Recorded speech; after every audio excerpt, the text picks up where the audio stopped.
Всем привет, дорогие друзья! Сегодня я буду готовить самую вкусную домашнюю колбасу из свинины с чесночком. Она такая ароматная, вкусная, готовится несложно. Я уверена, такая домашняя колбаса понравится всем.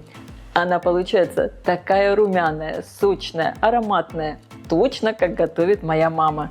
Вкус великолепный. И вы точно знаете, из чего приготовлена эта колбаса. В ней нет ни сои, ни красителей, ни консервантов. Это и полезно, и вкусно.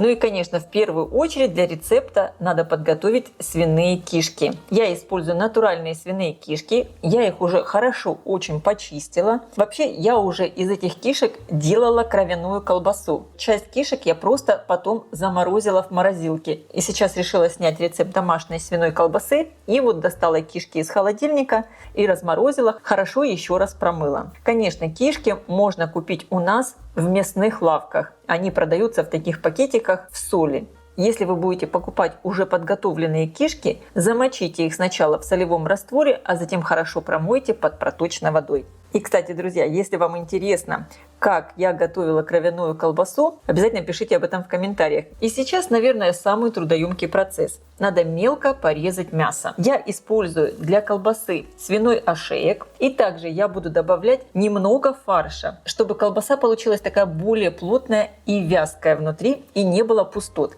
Конечно, некоторые добавляют фарш, некоторые нет. Здесь вы уже определяете по своему вкусу. Мне так больше нравится. И если вы будете использовать, допустим, не свиной ошеек, а более постное мясо, тогда обязательно надо добавить немного сала в колбасу. Мясо надо порезать мелко. Кусочки должны быть не более чем 1 сантиметр. Чем мне нравится ошеек, что здесь все-таки уже есть вот эти прожилки сала. И колбаса получится очень сочная.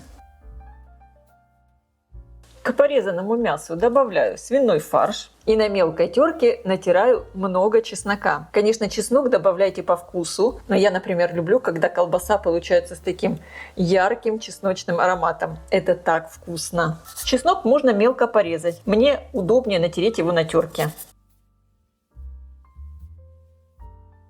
Для большей нежности в фарш я добавлю молоко. Не надо много. Здесь у меня 100 мл. Это по желанию. Если хотите, можно добавить и воду. Добавляю соль. У меня здесь такая столовая ложка с горкой. Черный перец. Перца я добавляю довольно много. И также по желанию можно добавить еще какие-либо специи. Я добавляю сушеный чеснок 1 чайную ложку. Также у меня здесь сушеный лук. Добавляю тоже 1 чайную ложку. И мне очень нравится использовать кориандр. Очень тщательно все вымешиваю. Чуть не забыла, для баланса вкуса обязательно добавьте 1 чайную ложку сахара. Сушеный чеснок и свежий отличаются по вкусу, поэтому я добавляю и свежий, и сушеный. Стоит такой потрясающий аромат, так пахнет чесночком. Здорово! Чем вы лучше вымешаете фарш, тем плотнее будет держаться колбаска. Вы видите, должны появиться вот такие так называемые белковые нити. Фарш можно еще немного даже отбить. Просто брать и швырять в миску. Но мне нравится просто его вот так вот массажировать. Посмотрите, фарш я хорошо вымешала. Сейчас можно поступить 2 способами. Либо оставить этот фарш постоять часа полтора, чтобы мясо промариновалось. Либо набить колбаски и потом оставить их полежать тоже часика полтора. И так мясо тоже промаринуется. Я оставлю промариноваться мясо в миске. Поставлю его в холодильник. И теперь подготавливаю мясорубку. Конечно, ножи не устанавливаем. И у меня есть вот такая специальная насадка, с помощью которой будем наполнять кишки. Натягиваем кишку на насадку. Я сначала ее не завязываю, чтобы вышел воздух. Выкладываю фарш в мясорубку и включаю. Когда вот появился уже фарш, воздух вышел, кишку я здесь завязываю. Можно завязать веревочкой, можно просто завязать узелок. Он не развяжется. И теперь аккуратно наполняем всю кишку фаршем. Самое главное, не надо слишком плотно, чтобы она потом не лопнула. Итак, наполнили кишку. И посмотрите, если где-то есть воздух, кишечку вот прокалываем, чтобы она потом не лопнула. Я прокалываю обычной зубочисткой, можно иголкой, кому как удобно. И завязываю. Одно колечко готово. И продолжаем наполнять. Повторяю все точно так же. Наполнила и вторую кишку. Получаются вот такие колбаски. Замечательно. Если хотите, конечно, колбаски можно перекрутить, чтобы они получились вот такими отдельными маленькими небольшими сардельками. Но я люблю, например, чтобы колбаска была вот такая кругленькая. Это как, наверное, визитная карточка такой домашней колбасы. Такой внешний вид. Но мне так лично очень нравится. И обязательно прокалываем вот таким образом. Вот у меня сейчас небольшая кишка, и я из нее решила сделать вот такие небольшие две сардельки. Перекручиваю посередине, и здесь я завязываю ниткой. Нитку надо использовать натуральную. Вот такая у меня уже получилась колбаса, и сейчас ее надо немного приварить. И чтобы получились вот такие красивые колечки колбасы, я еще ее перевяжу, чтобы она не распалась. Подтягиваю колечко, чтобы было плотненько. И перевязываю. Не надо слишком сильно затягивать. Просто вот таким образом. И вот она теперь никуда не денется и не раскрутится. Я вот таким образом связала колбаски, чтобы они не раскрутились, когда я их буду варить. У меня уже кипит вода. Добавляю в воду 3 горошинки душистого перца, 2 лавровых листика и столовую ложку соли. И теперь в кипящую воду я отправляю колбаску. Самое главное, не забудьте, что колбасу надо хорошо проткнуть, чтобы она не лопнула. Огонь сразу же делаем тише. Нам не надо, чтобы вода кипела. Варить надо при температуре примерно градусов 80. Просто чтобы вода была горячей. Засекаем время и на минимальном огне, чтобы вода не кипела. Варим колбасу примерно 20 минут.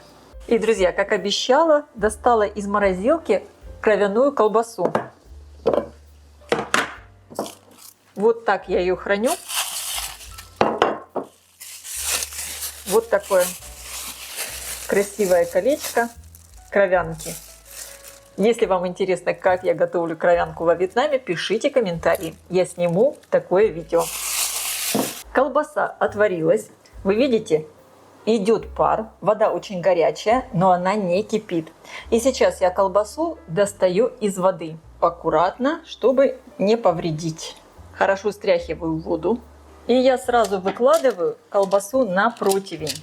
Вообще, конечно, можно поступить по-разному. Можно колбасу либо обжарить на сковороде, либо допечь ее в духовке. Мне лично больше нравится вариант, когда колбасу запекаю в духовке. Но здесь вы уже выбирайте по своему вкусу, как вам больше нравится. И сейчас колбасу я отправляю запекаться в духовку при температуре 180 градусов примерно на 15-20 минут, чтобы появилась такая красивая, аппетитная румяная корочка. Если вы хотите колбасу заморозить, тогда лучше всего ее заморозить именно сейчас, когда она просто отваренная. А потом, когда надо, достаете из морозилки, даете ей оттаять при комнатной температуре и затем обжариваете на сковороде или отправляете в духовку. Колбасу я достала из духовки. Она получилась просто нереальная. Посмотрите, какая красавица. Кстати, в конце выпечки я включила на 5 минут функцию гриля, чтобы колбаска красиво подрумянилась сверху. Конечно, хочется прямо сразу горячую попробовать, но я рекомендую дать ей немного остыть. Но, конечно, маленькие вот эти колбаски мы сейчас попробуем прямо горячие. Друзья, это самая вкусная колбаса. А если ее еще подать с домашним хлебом и с квашеной капустой, как же это вкусно! Это просто непередаваемо. Я желаю всем приятного просмотра и приятного аппетита. Если видео вам понравилось, ставьте лайки, пишите комментарии. Делитесь им с вашими друзьями в социальных сетях. Подписывайтесь на мой канал Люда Изикук «Позитивная кухня», чтобы не пропустить новые интересные рецепты. Всем пока!